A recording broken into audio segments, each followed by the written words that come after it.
Okay, for the second part of logarithms and exponential functions, we are going to create or look at some new properties. So I'll get into this in a second, but the first thing I want to do is review the old properties. So remember, if I have the log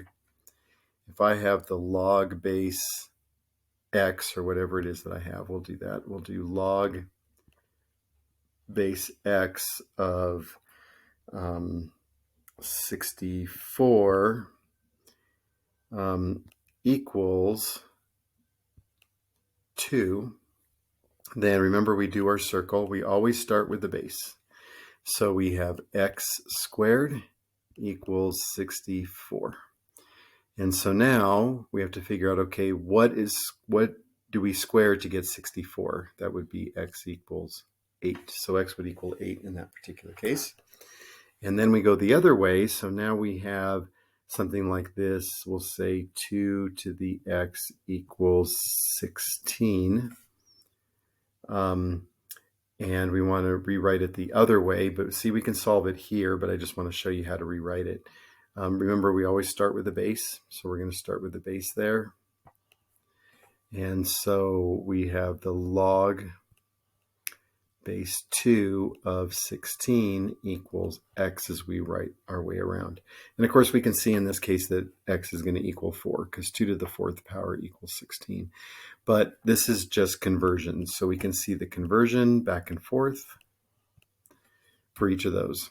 So on the properties that we're going to learn now, we want to get for exponential functions, we want to get the bases to be the same. So we want to have something like this. We want to have 2 to the x equals 2 to the 2x minus 2, for example.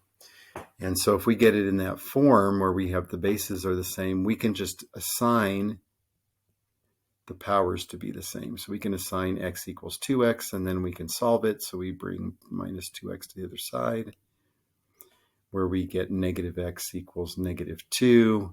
And then, of course, multiply both sides by negative 1, so x equals 2. So the answer to this problem would be x equals 2. So the important thing is that we want to get these bases the same. And that's what this exponential equality really means. Now, we're not going to use those in these problems, but we are going to use it in another problem. So in this case, we're just going to use our rules. 2 to the x equals 8. So 2 to what power equals 8?